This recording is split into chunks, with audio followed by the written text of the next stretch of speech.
আমার next point হচ্ছে action avoid করার জন্য ওভার থিঙ্কিং আর ইন্টেলেকচুয়াল এক্সকিউজেস রেডি থাকে সব সময়। সব সময় দেখবেন বাঙালি ছেলেদের অ্যাকশনটাকে অ্যাভয়েড করার আছে এখন, ওর জন্য ইন্টেলেকচুয়াল এক্সকিউজেস রেডি থাকবে, নর্মাল এক্সকিউজেস থাকবে না। আমি এটা প্যাটার্ন স্টাডি করে দেখেছি, আপনারা জানেন, you guys very well know what I am talking about, because আপনারা এটা রোজ দেখেন। বাঙালি ছেলেদের মধ্যে একটা কার্স আছে যে অ্যাকশন থেকে ওরা দূর পালায়। ওদের শুধু বই দিয়ে দাও, মার্কস দিয়ে দাও, ডিগ্রি দিয়ে দাও, একটা চাকরি দিয়ে দাও, আপিস দিয়ে দাও, ওরা পুরো লাইফটা বের করে দেবে ওতে। বাট এখন আমি ওদের যে অ্যাকশন দিতে বলছি, কিছু অ্যাকশন কর রে ভাই। আমার মতো আয়, 20,000 রক ফ্যান্সদের সামনে আয়, পারফর্ম কর, আয় 10 কিলোমিটার দৌড়ো রোজ। আমি এভরিডে করি যা যা জিনিস, ওইগুলোই বলছি। স্পিড লিডস প্লে কর, সিম্বদের ব্যান্ড বাজা। সিন্ধের ব্যান্ড বাজাচ্ছি আমি, যেটা আমি যে ম্যাসকুলিন মুভমেন্ট আরম্ভ করেছি, ব্রোকোড মুভমেন্ট আরম্ভ করেছি ইন্ডিয়াতে, অ্যাকশন নেওয়া হলো না এগুলো। বাট ওদের তুমি কখনো বাঙালি ছেলেকে অ্যাকশন নিতে বলো, ওরা ইন্টেলেকচুয়াল এক্সকিউজেস দিয়ে দেবে to justify not taking that action. তো এইটা একটা কমন প্যাটার্ন আমি দেখেছি, যে ওরা অ্যাকশন নেবে না, বসে এরা কাঁদবে। রাস্তায় দেখবে যে রাস্তাটা খারাপ, ওখানে পাথর পড়ে আছে, আরে দেখ ইয়ার পাথরটা ফেলে রেখেছে, কি কাণ্ড দেখো তো, কি অবস্থা দেখো তো। নিজে নেবে পাথরটাকে সাইড করবে, ওইটা করবে না। এটা আমার সাথে অনেকবার নিজে হয়েছে এটা। আমি আমি যে চুচড়ো যে যাই, আমি সবসময় ওখান থেকে একটা এসি গাড়ি বুক করি, মানে এয়ারপোর্ট থেকে আমি দমদম এয়ারপোর্টে নাবি, তো চুচড়ো যে যাব, কি করে যাব, আগের থেকে মুম্বাই থেকে আমি এসি গাড়ি যে হয় ওটা বুক করে রেখে দিই। তো ওখান থেকে আমি যাচ্ছি, তো রাস্তায় অনেক কিছু আসে না, সোদপুর টোদপুর কি কি আসে আমি জানি না, অত নলেজ নেই আমার। বাট সোদপুরে এমনি একটা জিনিস হয়েছে যে ট্রাফিকটা জাম, ট্রাফিকটা কমপ্লিটলি জাম। কেন? যে ব্যারিকেড হয় না ওদের, আপনাদের ওখানে তো আমি দেখেছি খুব ব্যারিকেডিং হতে থাকে, তো মানে ব্যারিকেডটা।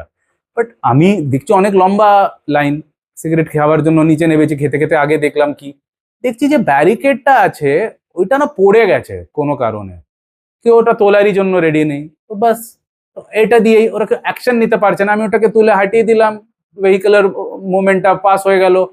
এই জিনিসটা যেটা আমি করলাম মুম্বাই থেকে এসে, তোরা এখানে থেকে ওটা করতে পারলি না, কি জিনিসের ভয়? শুধু তো নেবে ওটাকে একটু তোলার ছিল, তুলে ওটাকে মানে অবস্ট্রাকশনটাকে ক্লিয়ার করার ব্যাপার ছিল, ওরা করতে পারছে না সোদপুরে। ওটাকে করলাম, রাস্তা দিলাম। এই মেন্টালিটিটা আছে যে ওদের কাছে অ্যাকশনটা না নেওয়ার জন্য ইন্টেলেকচুয়াল রিজনস আছে, আর ওইটাকে আমি প্রুভ করছি। আমি যে ওটাকে তুললাম, আমাকে ইন্টেলেকচুয়ালি এসে লোকেরা এখন বোঝাচ্ছে যে আপনি যেটা তুললেন এতে আমরাও তুলতে পারতাম, বাট এটা তুললে এই হতো, ওই হতো, হ্যাঁ না হতো, তা না হতো, এই হতো। আমি বললাম একটা ব্যারিকেড তুললে কি হবে ভাই? হ্যাঁ লে, আমি তো তুললাম, কি হলো আমার? কিছুই তো হলো না।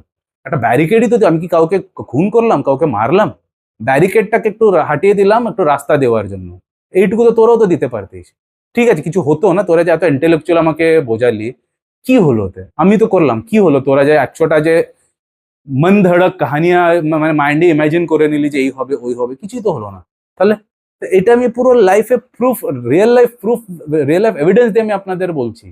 তো এই মানে আপনাদের যে কনক্লুশন আমি যা বলতে ট্রাই করছি ওটা এটাই হচ্ছে যে একটা ক্রিটিক্যাল থিঙ্কিং ডেভেলপ করাটা উচিত। ক্রিটিক্যাল থিঙ্কিং ডেভেলপ করুন আর স্ট্রেট অ্যাওয়ে অ্যাকশন এসে যান। আপনাদের এটা ভাবার দরকারই নেই যে কে কি বলবে। আপনারা যে সবসময় ভাবেন না যে এ কি বলবে, আমি ক্রিটিসিজম পাবো, আমি যদি ব্যারিকেডটা তুলি আর আমাকে ক্রিটিসাইজ করবে। আরে করবে তো করুক না রে ভাই। আমি যখন এই ডোমেনে নেমেছি আপনাদের স্ট্রং করার, তো জাহির সি বাত হচ্ছে যে আমাকে যে বাঙালি যে উইক কমজোর সিম বাঙালি ওরা আমাকে অ্যাটাক করবে, আমি জানি। করেও ছিল ইনিশিয়ালি, আপনারাও জানেন হবে, ইনিশিয়ালি করেও ছিল, because I am the first person যে এমনি একটা নতুন ব্রেথ অফ ফ্রেশ এয়ার এর মতো আমি এসেছি, like a storm I came into this. তো যে উইক মাইন্ডেড বাঙালি ওরা ট্রাই করেছে, কি হলো? চুপ হয়ে এখন বসে আছে ওখানে। ওরকম বুঝে গেছে আরে বাবা এই দাদাটা তো আলাদাই মাল হচ্ছে রে বাবা, এই তো নর্মাল মালটা ডিফারেন্ট হচ্ছে, এর সাথে কিছু পঙ্গা নিয়ে লাভ নেই, চুপ হয়ে গেছে। তো ওইটা তো বলছি, আমি যদি এটি ভাবতাম যে এরা কি বলবে, আমাকে ক্রিটিসাইজ করবে, সিম্পরা আমাকে, ফেমিনিস্ট আমাকে, তাহলে আমি করতামই না। আমি তো ওটা ভাবিনি কে কি বলবে। তো এই অ্যাপ্রোচটা আপনাদের আনতে হবে, without thinking twice. You have মতলব ইউ হ্যাভ টু বেসিক স্ক্যানারটা রান করতেই হবে, ওটা তো আমি অফকোর্স রান করেছি। And I came to know যে আইল বি ইনভাইটিং দ্য মানে এই উইক সিম্পরা আমাকে টার্গেট করবে, আমি জানতাম। এটা ফেমিনিস্টরা করবে আমি জানতাম, তাও তো আমি ক্যালকুলেট করে এসছি না। বেসিক ক্যালকুলেশন করে action should be the main thing, without thinking what পরের লোকেরা কি বলবে, পাড়ার ছেলেরা কি বলবে, এরা কি বলবে, ওইটা ভাবার দরকারই নেই। লকডাউন হয়েছিল, আপনাদের কেউ এসেছিল দেখতেও? আপনাদের বাঁচাতে কেউ এসেছিল? কেউ খাওয়াতে এসেছিল? না না। Your life is your own responsibility, আপনাকে বাঁচতে হবে। কে কি বলছে ওটা কখনো ভাববেন না, কখনো শুনবেন না, এটাই আমার মেসেজ হচ্ছে আপনাদের। জয় হিন্দ।